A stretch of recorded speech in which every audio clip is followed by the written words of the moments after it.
Girl, yes! Welcome to Tyler's Tableside Tea Talk.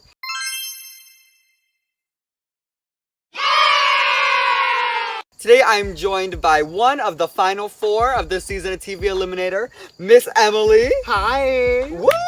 Emily, how are you feeling right now? Girl, I'm like so iffy right now, but I'm just so happy that I made top four. I know that's alright. I'm about to say, that was my main goal of the season. I kind of feel like, yeah, I did have my ups and downs, but at the same time, I feel like I do have a good chance at winning. Yeah, I know that's right. And what snack do you have today? Today, I have the Joy of Sex book. It's so beautiful, so perfect, and it's so fulfilling. Order this online. It will give you a bunch of exciting positions that you will love. Well, to make your children. Oh, yes, there. And me, I just have an organic chocolate chip granola bar. Fatty. She said it. Yeah.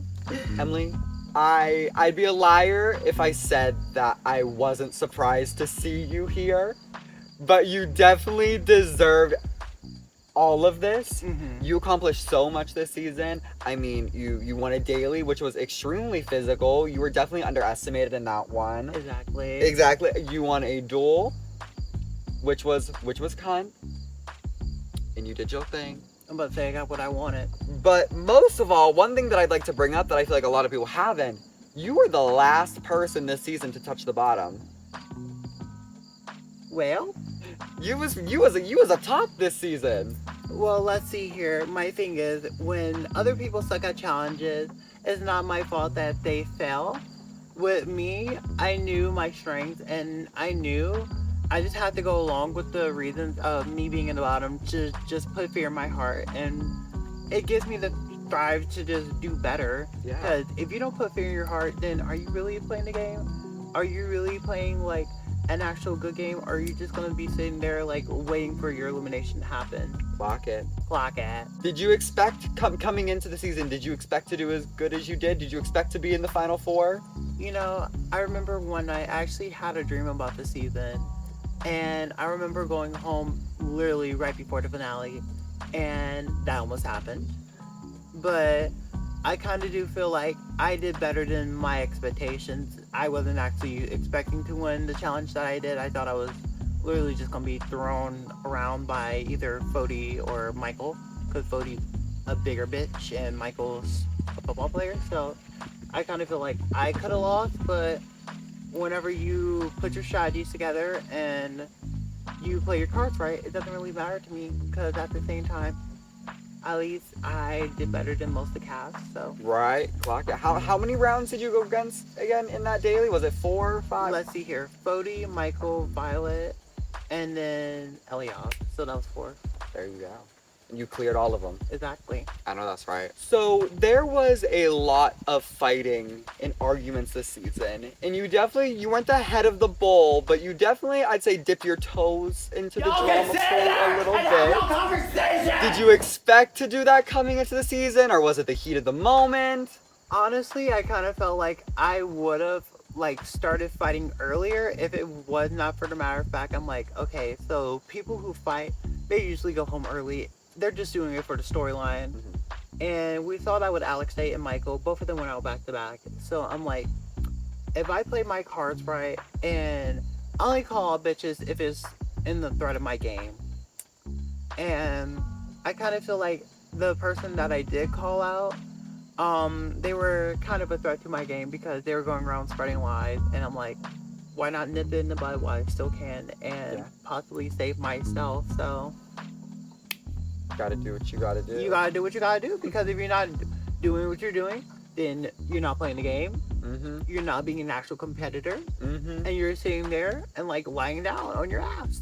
That's not me. Nope. Because my thing is, I'm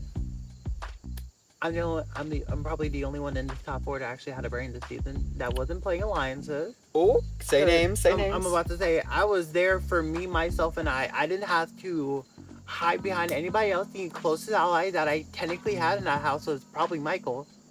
And I don't even know Michael was loyal to me or not. So it really doesn't matter to me, because I still made top 4, because I already knew if I was ever in danger, then the graveyard would just save me. So I was gonna say, yeah, social game is a huge aspect of this game. I mean, if the graveyard hates you, they're gonna express that. If they love you, they're gonna express that. I think you did a very good job socially. I mean, there were countless of like social targeting comps, and towards the end, I'd say you did get targeted in those, specifically by like Aaron and such. But I think you definitely held your own. You made friends with a lot of people. You talked around. Who were some of your favorite people that you got to work with this season? Even though that like everybody disliked him, definitely Alex. Only because I like hearing how he strategizes with other people. Not really strategizes, because he was the main target. But I just like hearing what's in people's heads, really. Probably Eliov, because Eliov, he's really strategic. Mentally, he's not really that smart, but strategically, he is good. Michael's so fucking funny. I love Michael. And this Abbey Meringue, there's probably not a bad bone in my heart that I can say about Abbey. She's so fucking funny, like a joy of light. Strategizing with her and talking shit with her about the whole fucking cats will never not be funny. Definitely Aaron. Aaron's such a sweetheart and deserves the world. I have nothing negative to say about Aaron other than he tried to come after me first, but it's okay though. No hard feelings, because game is game and you gotta do what you gotta do to protect yourself. But at the same time, if he ever comes after me again, I'm going to literally put him 6 feet under. Ooh, you heard that. I was gonna say, it's very hard to, especially I've noticed in like TV.Eliminator, most people know each other coming into the game, so it's very hard to separate game and personal. Especially there's so many emotions and so many things that happen like behind the scenes and all that kind of stuff that like a lot of people it's hard to think straight. And I think that you were definitely like a straight shooter this season. You knew what you wanted, you knew what you had to do, and I think you played a great game and you deserve to be in the final 4. My thing is, I knew coming into the season there were already 3 CAC members, and I'm like, okay, so my main goal this season, don't be like Maki last season and get your ass targeted. So I just did not talk to any CAC members at all, because that was not my issue. If they were gonna get targeted, which I'm still the last one standing, so it doesn't really matter to me. I'm just ready to win this final, baby. I know that's right. Are you worried about anything in the final, possibly? The bricks. Oh? Because I know they haven't been used yet. And I feel like if we have to do a brick comp where we have to physically pick them up and like run someplace, oh, you will. I'm gonna be pissed. Well, we will have to find out. Emily, do you have any regrets or anything that you changed about this season? My thing is, if you have regrets, then that means you didn't play a good game. I have 0 regrets about how I played. I guess the only regret I have is probably not winning an HOH during the double eviction. So I can keep Violet in more and let Violet put a more target on her ass. Because most likely I would have probably just nominated Jalen, Eliov, and then if Eliov got his ass saved again, then Aaron was gonna sit next to his best friend, either that or Chey. Either way, again, I came here for 1 of 1, not 1 of 5, not 1 of 10, not for this whole house. It's just for me and Emily. Thank you, next. Emily, I have only one last question for you. And that is, would you ever come back given the chance? You know, an All-Stars, so what may it be? Let's see here.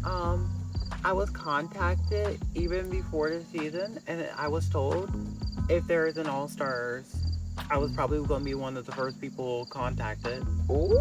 Probably because, you know, I'm a game player. I'm there to win. I'm there for me, myself, and I. And if I change my gameplay up, then I change my gameplay up. It really doesn't matter to me. As long as I have fun, and as long as I get that contact, baby, I'm ready to play the game. Doesn't matter to me. Doesn't matter who I'm up against. Hell, it could even be Baldy McBald. Oh. He's not even a threat. All he is just a paranoid bitch. Even if it's against you. Me? I'm about to say, if there's a physical challenge where I could literally like sling you around, yeah, you're going down, baby. I don't care how petite you are, how... This is Tyler's tea time. Why are you clocking me? Well, let's see here. You've been replaced. Thank you. I'm cutting this short. Emily, I had a great time watching Same you play here. this season. You so enjoyable to watch. I'm so Thank happy you. to watch you in this final. I wish you the best of luck. Thank you. Give me a hug. You're gonna kill it. I hope so. Well, thank you for watching Tyler's Tea Time Table Talk on Swings. I'll see y'all next time where we're gonna Bye. crown a winner. Me.